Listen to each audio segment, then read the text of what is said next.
C'est un réel plaisir de vous recevoir dans ce nouveau numéro de la tranche 2 heures du news de chaque jeudi sur la RTJA World. Au menu, 4 sujets d'actualité ce soir. Il s'agira tour à tour du dialogue national inclusif. Et nous allons à ce sujet recevoir M. Nyoka Carlo. Il est observateur indépendant. Il va devoir nous faire le point sur la question. Bonsoir. Bonsoir, madame. Et puis, dans la deuxième partie, où le deuxième sujet est relatif à la sortie d'un nouvel album, son auteur, l'artiste musicien chrétien Degol Mukendi, sera avec nous ce soir sur ce plateau pour nous en dire un peu plus. Enfin, nous parlerons encore dans ces 2 heures de news de ce soir de cette grande actualité, à savoir la crise qui sévit au sein de la BIAC. Vous l'avez certainement appris. Et nous allons à ce sujet recevoir Jean-Marie Cambois. Il est directeur de publication du quotidien L'Avenir, mais également chargé de la rubrique économique. Il nous en dira plus sur ce sujet dans quelques instants. Mais avant tout, permettez-moi de resaluer notre invité de ce soir. Bonsoir, Carlo. Oui, bonsoir, madame. Justement, avec vous, nous parlons dialogue national et inclusif. C'est le sujet que vous avez choisi. Et donc, parlez-nous un peu. Y a-t-il aujourd'hui opportunité pour ce dialogue? Oui, la question de la nécessité d'un dialogue national inclusif se pose avec acuité parce qu'il faut relancer les processus électoraux. Et les processus électoraux donnera lieu à des élections libres, démocratiques, transparente et pacifique. Et de ces élections, nous aurons alors une alternance. Et l'alternance pourra alors donner lieu à la continuité de l'État. L'État congolais pourra continuer à exister en tant qu'État. Mais il faut ici que je restitue les faits dans leur contexte. La République démocratique du Congo est régie par une constitution. Et le président de la République a initié le dialogue national inclusif dans l'esprit et la lettre de l'article 69. Le dit article dispose que, là j'interprète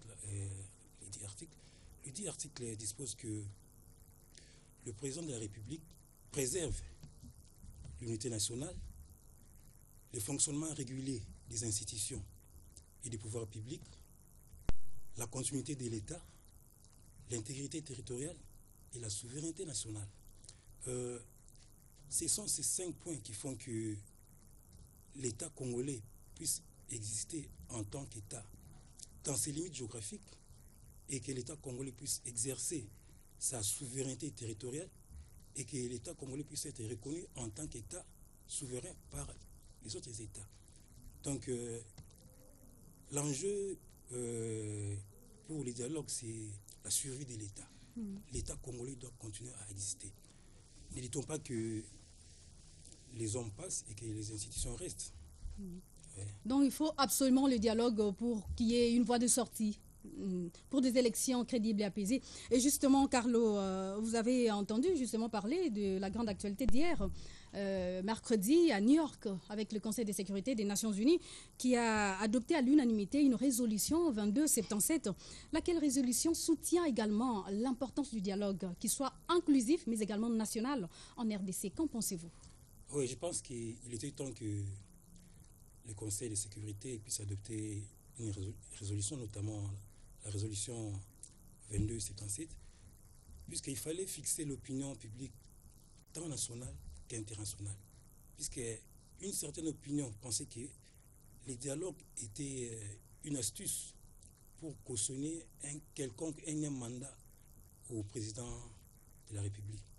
Maintenant que le Conseil de sécurité vient d'adopter la résolution 2277, je crois que l'opinion tant nationale qu'internationale est maintenant fixée sur la nécessité d'un dialogue comme réponse à une question politique. Et comme je le disais il y a à peine 2 minutes, c'est pour la survie de l'État. L'État congolais doit continuer à exister en tant qu'État. Donc, le reste des Congolais ne doivent qu'approuver cette initiative prise par le chef de l'État, qui est de plus en plus et au jour le jour soutenue par des organisations, des grandes organisations internationales, mais également par des grandes personnalités du monde. J'en viens à une autre question, M. Carlos. Le même Conseil de sécurité de l'ONU appuie également la décision prise dernièrement par l'Union africaine, celle de pouvoir engager des consultations en vue de ce dialogue. Votre avis à ce sujet?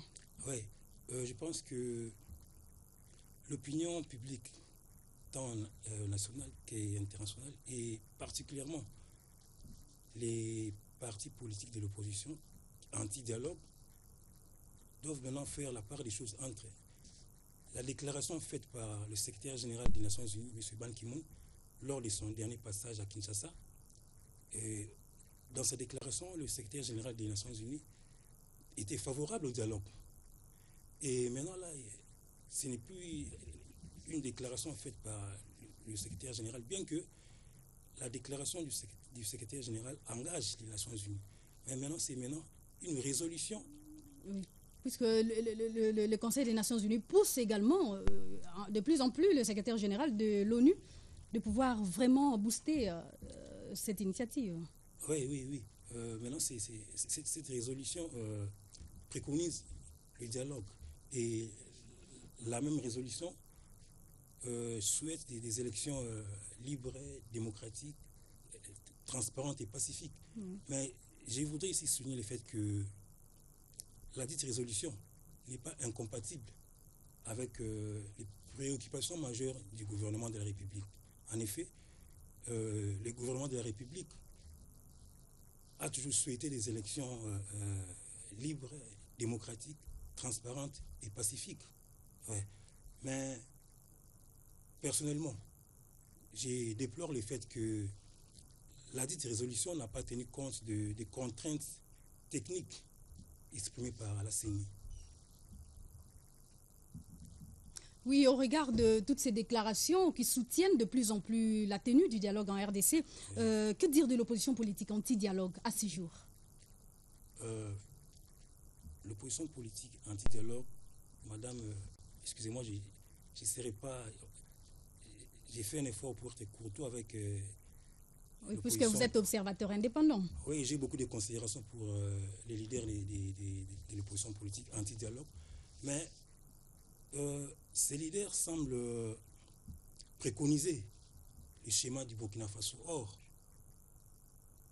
les contextes qui ont prévalu au Burkina Faso ne sont pas les mêmes contextes qui prévalent en ce moment en RDC. Ces leaders, par leur déclaration,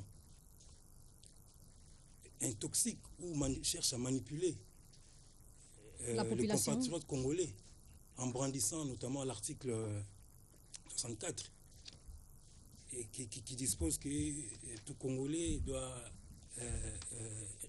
résister à toute prise de pouvoir, tout individu qui prend le pouvoir par la force. Non, ça ne tient pas debout. Je crois que le schéma du Burkina Faso n'est pas possible en RDC. Et il faut également souligner le fait qu'il y a une catégorie de compatriotes congolais qui n'attendent que des manifestations pour pouvoir s'adonner à des actes de vandalisme. Je ne sais pas si parmi les téléspectateurs qui nous suivent, certains pourront me contredire, mais c'est une réalité. Mais à votre humble avis, puisque vous êtes dans la société, à la cité, est-ce que le dialogue en soi dont on parle aujourd'hui a-t-il encore un sens? Oui, madame, les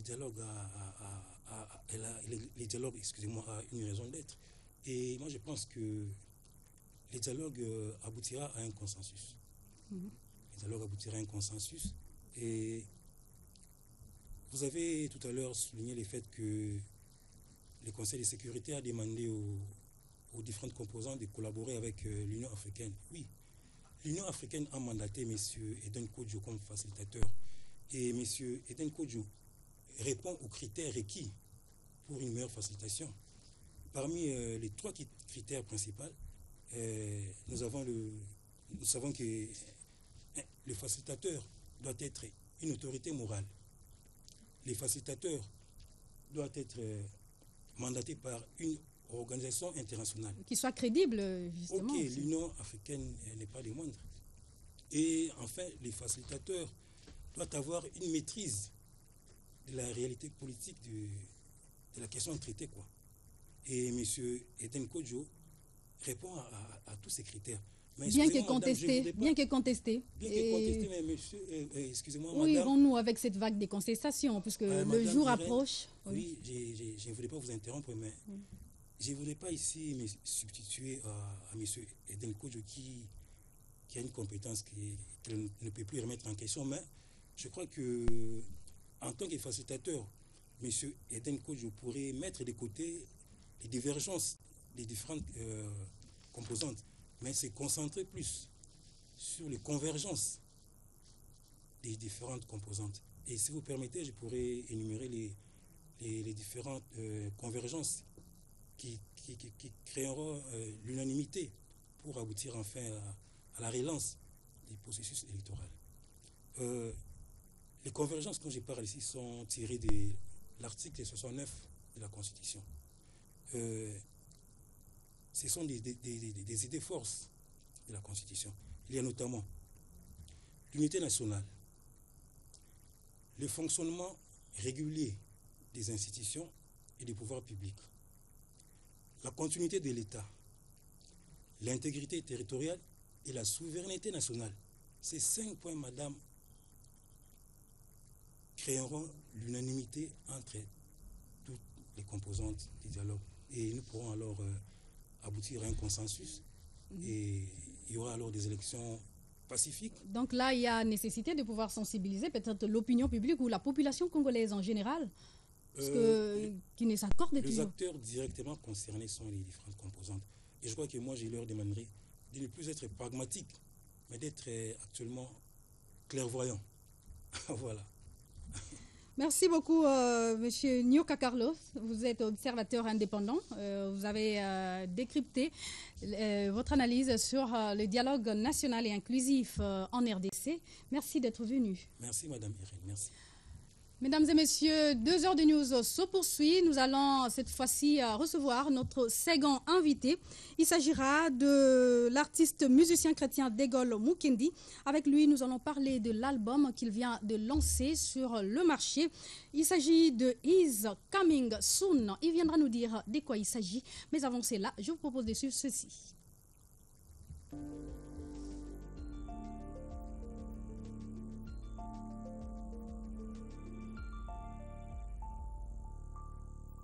Aujourd'hui doit être forte, dynamique et capable d'affronter tous les défis de la vie. La vie d'aujourd'hui a une évolution trop rapide. Tu dois être toujours active, dynamique et rafraîchissante. Même au bureau, tu dois être à l'aise et confidente. Libérez-vous avec Bifree, liberté totale avec le plus long protège. On a créé une bande hygiénique Bifree différente du reste, qui a une couche spéciale qui est super absorbante, confortable, frais et sec, qui ne donne pas d'allergies, irritations cutanées. Bifree, disponible selon vos besoins et tailles. Maintenant, tu n'as plus besoin de t'inquiéter pour tes périodes désagréables. Avec Bifree, sentez-vous plus confiant et cette période vous soit plus agréable. Avec Bifree, moi, je suis libre, active, confortable. Même avec une journée, je suis toujours rafraîchissante. Et pas seulement la journée, même la nuit. Bifree, la femme forte, libre d'aujourd'hui.